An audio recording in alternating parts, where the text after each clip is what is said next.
I think the Colts are going to win the division. I think the only real weapon they have on either side of the ball is Andrew Luck. I think he's going to get credit for that. Win or lose, it's going to be a one-man show all year, and I think voters will give him credit so long as their record is decent. I think Luck will get them to the playoffs, put up monster numbers, and will be the leading candidate for MVP.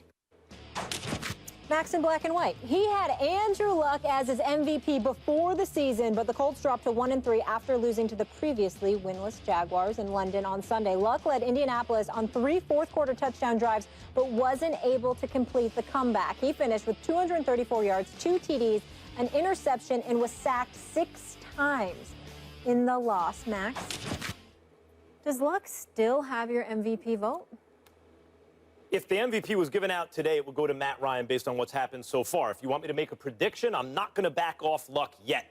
In spite of the fact that his team looks terrible and he is being criticized unfairly, I believe, although Merrill will clean us up on this. He'll adjudicate after years what Stephen A. and I have to say. I want to say something quickly. First, I'll give you some numbers, and then I want you to do a little thought experiment. The running game. Colts are 18th in yards per rush. If you take out rushes by Luck himself, they're 27th. He can run the football. He's still, despite the fact that he is one of the worst offensive lines in the NFL, no running game, and no defense. He's 24th. The defense is 24th in total defense yards allowed and 30th in points allowed, okay? In spite of all that, his QBR is 9th overall in the NFL. He's the second most pressured quarterback in the league, and he's 9th in total QBR in the NFL. And the Colts have 9 drops, which is the 3rd most in football. And he's still 9th in total QBR in spite of everything I just told you. Here's the thing. And by the way, that division, who's running away? They think the Texans without J.J. Watt are some world beaters, and everyone else is 1-3, just like them. Here's the thought experiment I want to ask you to do. You think if the Falcons could start next season or in the middle of the season, you got to learn the playbook and everything, and they had a chance to swap right now straight up Matt Ryan for Andrew Luck, they wouldn't? Who wouldn't you trade for Andrew Luck? This guy is doing this, putting up those numbers, and by the way, when he took over a 2-14 team, 11-3, 11-3, 11-3, with nothing around him, he and Cam Newton have both, Cam Newton this year, it's back to what it was, become underrated quarterbacks because they have nothing around them, and the whole game plan of the other team every single week is stop that guy, and still they can't stop that guy. If you look at the losses this year, they were in that Broncos game late on the road. Everything else has been a 1-score loss.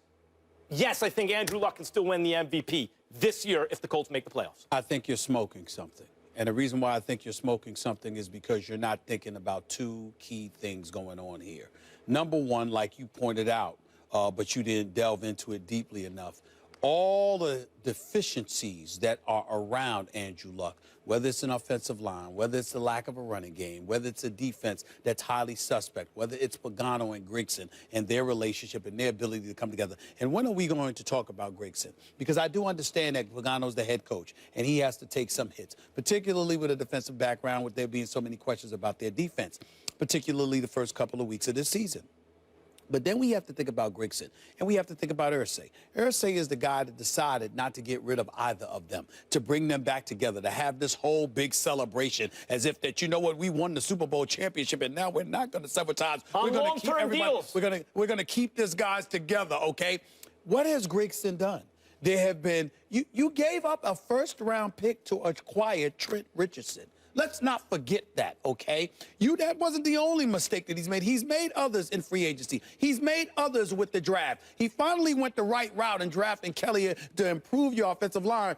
But it's 5 guys that play that position. One guy ain't gonna be able to do but so much. At the end, Merrill, my position with Max has always been this. You're talking about Luck because you're thinking about Luck's greatness. You're not thinking about the parts around him, how deficient they're going to be, how they're going to come up short in terms of wins and losses, and nobody's going to give league MVP honors, no matter how great the talent is, to a guy playing on a subpar team that can't even make the playoffs, which is what Indianapolis is on the verge of not doing, making the playoffs. That was my argument. It has nothing to do with Andrew Luck, because I believe in Andrew Luck. but you haven't protected him for years. He got sacked 6 times you go have him fly across the pond just to get beat up when he could have stayed at home and got beat up like that. And he's got a bad shoulder. This is what their problem is. That's why there's no way in hell he was going to win MVP, and it should have never been considered. Right. Well, the record alone, nobody ever considering. Now, that doesn't minimize, the kind of skill set he has, but his record right now, if they continue like that, they won't forget about it. That's why the division is like that. Yeah. They're all 1-3, except for the Texans. They still won't consider him. The record will not allow them to consider him. Now, you go back to this is why I could argue John Elway was the greatest quarterback to ever play, because he could take inferior talent, flaws that we had across the board, and he could offset them. That's really, you took a couple teams to the Super Bowl, even though they got hammered, that you put another quarterback there, they probably don't even go 8-8. Now, that being said, with Andrew Luck, a lot of the issues that they have, and you could talk about how they're asking him to play offense, too, quite honestly, because when you talk about their offensive line having issues, it's not just them. I mean, you got to incorporate the tight end, and you got to incorporate the running back, because you know what they're doing? They're keeping all 7 guys in at times. It's kind of like what they do for Cam Newton. Cam, we want to protect you, okay? That doesn't mean we're not going to get everybody out, but the guys we're going to get out, which keep in mind, their perimeter players now are about as freakish as there is in the NFL, too. So let's not say that he don't have anything, because their perimeter players are fast, explosive, dynamic. We just got to give him time. So, I'm watching the game yesterday, and one of the problems going into it that we did on SportsCenter is that they don't work well together. All 4 of us have to block 4 people up there. Well, these 4 guys are going to cross all different ways. We got to see it the same way. Well, they don't see it the same way. You got the tackle in the back going to one guy. Meanwhile, we got inside linebacker that is obvious to everybody on planet Earth. Why wouldn't you block him? They just do that too many times, 5 or 6 times a game. San Diego, it cost them 6 points because he got a fumble off of it. But then going to one other layer when you think about coaching and watching him, is they do a lot of their run action where he turns his back. Well, you already got problems up front. Now I'm robbing you of an opportunity to see things coming. So when you flip your head around, you're already in trouble and you didn't even have a chance to get out of it. So there's all these layers that are compounding the problem. And then, listen, when you get to the playoffs, Luck has not played his best. In fact, he's probably had his worst games in the playoff, unfortunately. I think he's a That's because he's doing what you said Elway did. He's covering up for the flaws of his team. It's exposed in the playoffs. Right. Now, real quick, Not all the time. Look at the schedule. If they have the Bears, the Texans, and the Titans coming up. If they wind up by then 4-3, or even if they lose one of those games and go 3-4, those are all winnable games. Let's say they're 3-4, they win 2 of their next 3. And they're right in the thick of things in the South. And Luck has some huge games, which he's going to have to for them to win. Bunch of touchdowns, bunch of yards. He's not in the MVP conversation? You won't get one vote. Not going to sniff. Because this whole division is going to be about 8-8 when you're done, and everybody will disrespect it. The argument will be there. Why are they in the playoffs? These are the things that I tried to tell them at the beginning. We will see by the end of this season. You stay strong where you are. You stay where you are, bro. Appreciate your honesty. I'm proud of him for and sticking to his point. 7 and I'm proud of him for sticking to his Standing point. by the courage of Congratulations his with convictions. that. I Just praise a you for little that. shaky. Would they take Luck instead of Matt Ryan on the Falcons, yes or We no? have to go to break. Based on age, yeah, because Matt Ryan's up in years. Meryl. They're the same age? Matt Ryan Underestimated. Coming up next. Meanwhile, Russell Wilson was efficient despite playing with a sprained knee and dealing with an early East Coast kickoff, throwing 3 touchdown passes in the Seahawks' 27-17 victory over the Jets on Sunday. The Jets now fall to 1-3 as Fitzpatrick threw 3 more interceptions and became one of 5 players to have at least 10 interceptions in the first 4 games in the last 30 seasons. Meryl Hodge, how we doing? What's going So on? good to have you. I feel like I'm in a hot seat right now. No, But I like this seat. not at all. I like this seat No, for a couple reasons we'll get into. You own that seat. I've been able to pick this man's brain in like 15 years when I used to run into him in the hallway. That's right. Good to see you. Meryl, I do want to start with you. Is it time for Geno Smith? Well, let me just say this. There's one thing that bothers coaches more than any other thing that you can do in football. It's the only stat I care about. I'm not a stat guy, but there is one, and if you gave it to him before every game, I could probably handicap this to a 90% tile of who's going to win. Turnovers. Like, you just can't turn the football over. And when you start doing that, I can just tell you this, coaches, it drives them nuts. Then you got to look at how it's being turned over. So we'll go to last week, just alone, Kansas City. Because I watched that tape. I haven't watched the tape from last week or Sunday's game, so I can speak more to the truth. There were 4 of those interceptions that you would just have, in the meeting, you'd have to say, what are you looking at? I mean, what are you doing? why even trying it there? I mean, the defense doesn't even tell you to go there, and we have other options. And that would start becoming disturbing. You know, when Aaron Rodgers was struggling early in the year, and he's still not kind of out of that, and he kind of played like that last year. Anytime we get to this position, we start, you know, what is the problem? It usually comes down to this. They're just not executing the play. I'm going to tell you what actually makes Tom Brady awesome. Peyton Manning, when he played, they'll take a check down and a flat 6 times in a row if the defense gives it to him. That's what the defense gave me. I'm going to take that because eventually you don't want me to throw the check down. You don't want me to throw the flat, and now I sting you. So when you see Fitzpatrick playing to the way he's playing, now keep in mind, the evidence shifts more towards this style of play than, you know, the way he played last year, which last year kind of got blown out of proportion because, I mean, they did play well as a team, but he played good. He didn't play great. And I think people got caught up in thinking he played great and he was elite. But if you weighed the evidence shifts more to how he's playing right now. This shouldn't be a shock, but this is disturbing. And as a coaching staff, I think there's no question you got to think about making a change. Geno Smith is the answer. And look, he is a hot and cold quarterback. It was even that way in college. Half the college season was like, oh, my God, like what we think about Lamar Jackson now practically. And then it was like, what happened to that guy? Is that the same season? Like, I think of it as 2 different seasons. And as a pro, he's had some good games and some bad games. And at a certain point, you say, well, the jury's out on a certain guy. And then when he got hurt, unfortunately, in the fight, you thought in a bad place of your brain, but a realistic one, you said, no, this might be what the Jets fans want. It's an excuse to start Fitzpatrick, who's at least competent. But there's this, Fitzpatrick's brand, I think, as a quarterback, because he went to Harvard, is that he's smart. But in fact, he doesn't play a smart quarterback. He's like, as Ryan Clark says, he's a gunslinger without the gun. You know, like he's a risk taker. And I don't mind risk takers, even with the turnovers, Maryland. I understand why coaches hate him, because turnover differential will usually give you your winner. But it's like a point guard in the NBA, especially when he's young. I want to see him champing at the bit. I want to see him trying to win. I'd rather have to pull the reins back a little bit than have a guy who's overly cautious, a guy who's trying to win the game instead of a guy who's trying not to lose it. I think there's more than just a semantic kind of difference there.